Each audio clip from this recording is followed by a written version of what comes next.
নমস্কার বন্ধুরা, আজকে আমি বানাচ্ছি একটা গরম মশলা। যে মশলাটা তোমরা ডিমের ঝোল থেকে খাসি মাংস, বিরিয়ানি সবেতেই ইউজ করতে পারবে। যে কোনো স্পাইসি রান্নাতে ইউজ করতে পারবে, এমনকি নিরামিষ ছোলে, পনির, যে কোনো রান্নাতে, নিরামিষ রান্নাতেও এটা ইউজ করতে পারবে। তার জন্য আমি মশলাগুলো নিয়েছি, সব সমান পরিমাণে একটা নিয়ে নিয়েছি। যেমন কালো জিরে, লং, এলাচ, একটা জায়ফল, দুটো জয়িত্রী, কিছুটা দালচিনি, 5-6টা বড় এলাচ, শুকনো লঙ্কা কিছু পরিমাণ, দুটো স্টার, আর নিয়েছি এটা আদা শুকনো।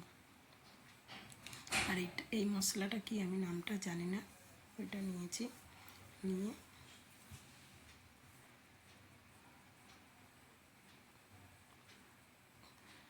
এটা জায়ফল নিয়েছি, দেখো জায়ফল, জয়িত্রী, হারিয়ে এলাচ,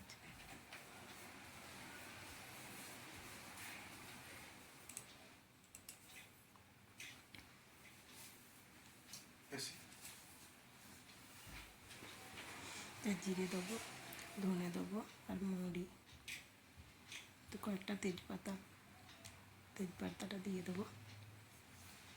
আমি কড়াটা গরম বসিয়ে দিয়েছি।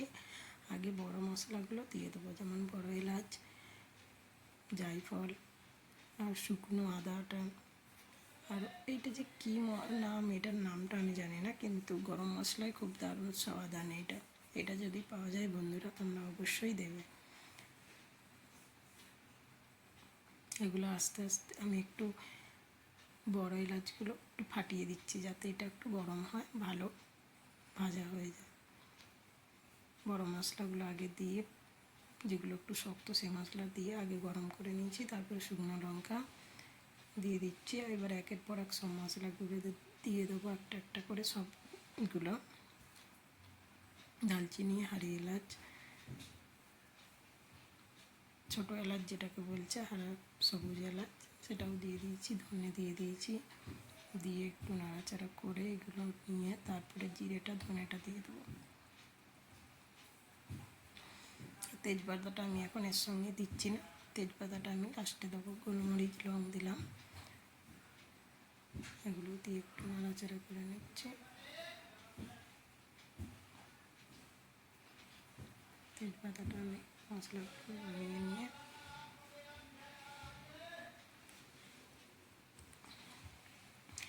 এই কড়াতে শুধু একবার নেড়ে তেজপাতাটা দিয়ে মশলার সঙ্গে দিয়ে পিষিয়ে নেবো। এগুলো একটু হালকাতে একটু টাইম ধরে গরম তো হতে হবে মশলাগুলো, এতগুলো মশলা, সেই হিসাবে মশলাগুলো একটু নাড়িয়ে চাড়িয়ে একটু করে ভালো করে গরম করে নিচ্ছি, যাতে একটু কড়কড়ে ভাব হয়ে যায়। এবার জিরেটা দিলাম, জিরেটা তো ছোটো, বেশি টাইম লাগে না এটা। মৌরিটা দিলাম। এই গরম মশলাটার এত সুন্দর টেস্ট, তুমি যে কোনো রান্নাতে দিয়ে খেতে পারো। এটা বাড়িতে বানিয়ে রেখে দেবে, একটা যে কোনো হাওয়া লাগবে না, সেরকম প্লাস্টিকের জারে রাখবে না তোমরা, এটা রাখবে একটা কাঁচের জারে, যে কোনো কাঁচের জার, ছোটো কপির জার হতে পারে, কি যে বাচ্চারা খায় না, জ্যামের চার, কি এখন আচার এইসব পাওয়া যায়, ওই জারে একটা রেখে দিয়ে তোমরা এটা ধুয়ে পরিষ্কার করে জারে ভরে রাখবে, অনেক দিন থাকে, কোনো খারাপই হয় না। তেজপাতাটা, এই কড়াটা গরম ছিল, আমি এটা একটু নেড়ে চেড়ে দিয়ে দিয়েছি। এবার মশলা একটু ঠান্ডা হতে দেবো, ঠান্ডা করে নিয়ে আমি এটা পেশাবো। কিন্তু এখানে থাকার মধ্যে জায়ফলটা বড় আছে, জায়ফলটা আমি একটু সাঁড়াশি দিয়ে চেপে ভেঙে দেবো, তাহলে এটা পিষাতে সুবিধা হবে, মশলার সঙ্গে এটা ভালো পেশানো হয়ে যাবে। ভেঙে দিলাম।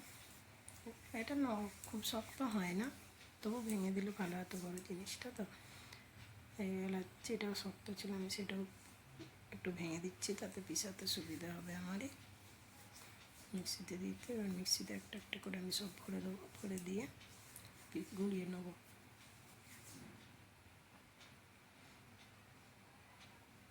জারে করে দিচ্ছি, জারে করে আমি ওটা পিষিয়ে নেবো।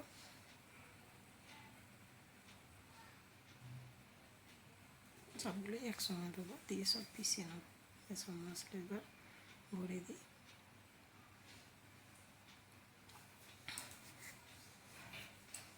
আর বন্ধুরা, এই মশলাটা তোমরা একবার অবশ্যই বানাবে, যে কোনো রান্নায় তোমরা ইউজ করতে পারবে, দারুণ লাগে, টেস্টি।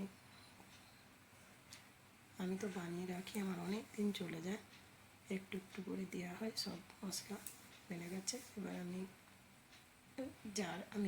জার নেবো, জারটায় ভরে রেখে দেবো।